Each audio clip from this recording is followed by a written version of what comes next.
Hi, in this video I'd like to show you this amazing landscape I discovered east of Elephant Butte in southern New Mexico. In satellite photos it doesn't look like much, this brown patch of ground. You can see some of the different shading. But I wasn't looking at this scale, I was in close, and when I saw this picture I was like, that's a pair of glasses or goggles. I knew right away that this was another one of these geoglyphs I'd been finding. So as I zoomed out, I could see this guy's arm coming up, and he's feeding a sea lion on the right. Took me a couple days before I saw that there was a shark in the foreground in the lower left corner. If you draw out the roads and reservoirs, that's what it looks like. And there's the basic outline of this character that I see here. This isn't all that's here. I'm going to show you more. So let's zoom out a little bit and show you the divisions in the land here. There's big squares that are all scraped out, and there's lots of roads, and it's all divided up into these segments of land. A lot of it's farmland. It goes right up into the mountains. So, and I don't think historic people out here were farming up in the sides of these mountains. Some of the fields do look to have been used during historic times, but most of this is all prehistoric. When you adjust the color or reverse the color, you can see this dark area in the lower right forms a figure that looks Egyptian, has a false beard. But this is the main figure that I see here, a guy feeding a sea lion while diving underwater with a shark. If you adjust the colors, you can see different details in this picture.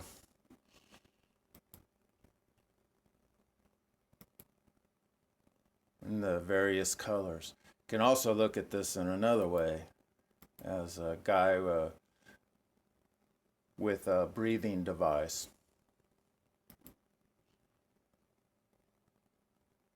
Like much of this art, there's various ways to look at it and all kinds of different layers, and it scales up and down.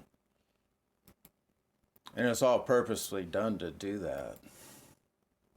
There's all these different ways of looking at it. A common scene I see is someone having intestines pulled out through their mouth.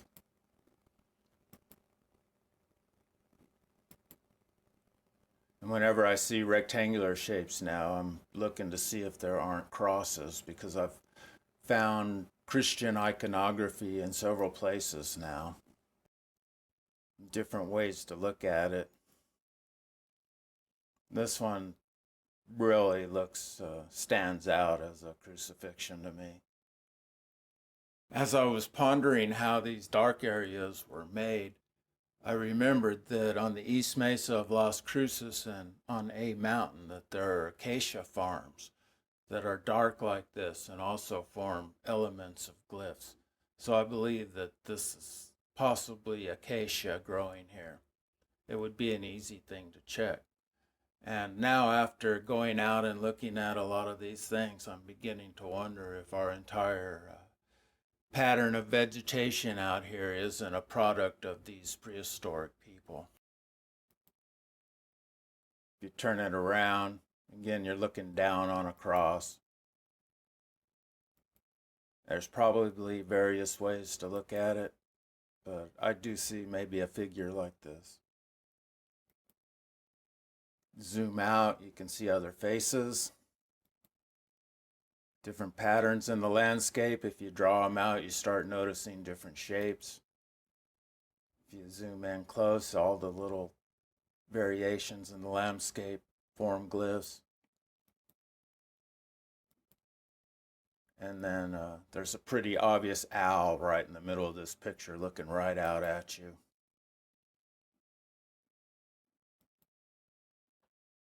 Adjust the colors and you might notice this whole area is kind of forming one large face. And as always, it's comprised of various layers of other faces. Other ways to look at this is as a seraphim. This guy that has a paragliding device. The Maya depict these and several of their carvings. If you really look at them, you can see that they're these devices that they strapped on and were hooked up to parachutes, and then were flying high into the sky. That's why all this art is here, because they knew how to fly.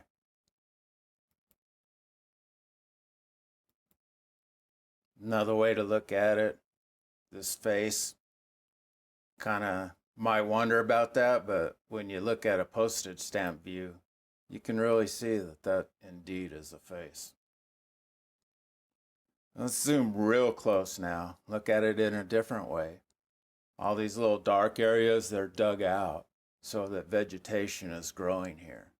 There, it's all been purposefully done. See this guy that's standing on a pyramid and has a thing in his hand that's hooked to this line. Again, this relates to the seraphim, people flying. I think the other dark area to the upper right is a big trebuchet type device that would fling them into the air. I've seen other depictions of this kind of technology and systems they use to get into the air. Look at all this dark area here. It looks like hieroglyphic writing. This could be on the side of a tomb in Egypt.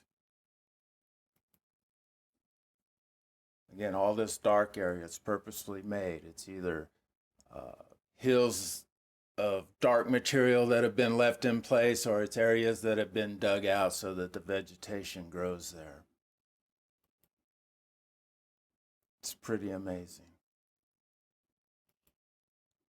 If you zoom in even closer, it looks like a bas relief.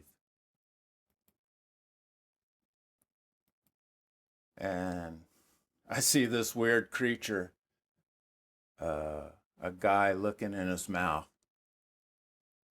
I think that this might actually be a sign of dentistry. There's a line of people lined up. I thought it might be some sort of religious scene, but now I'm kind of seeing as maybe this guy's a dentist, because dental care would have been really, really, really important to these people if they wanted to live long lives. There's all kinds of other figures just in this one little patch of land. You can look at it in all different ways. There's a face looking right out at you. There are other animal faces looking right up at you. And again, all these dark areas, it's all this writing, hieroglyphic writing. And this face that looks very Egyptian or Phoenician, the profile look. You can also look at this creature and guy in a different direction. If you outline the dark areas, it's a whole different scene. Figures moving to the left. A guy with a collar around his neck. This again could be part of the people pulling people to get them into the air that I see in other scenes. Could also just be a scene of slavery. It's a little guy kicking his leg up here. Looks much like a carving from India. If you look side by side, you see how this scene on the ground looks just like some sort of bas relief from somewhere in the world.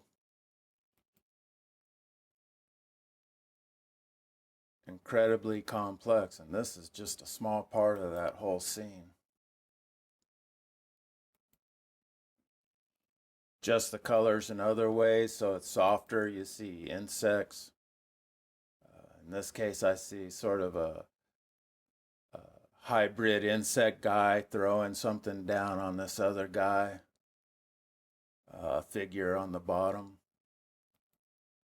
If you zoom out, Looks more like just a single face looking down on a figure at the bottom. But if you zoom back in, it changes. And if you get in close, you see the writing and the small figures. Again, it looks like a guy getting ready to be flung by a trebuchet, believe it or not. So a million ways to look at this one little piece of land here. I'm going to have to get back to this and study it some more. But that's it for now.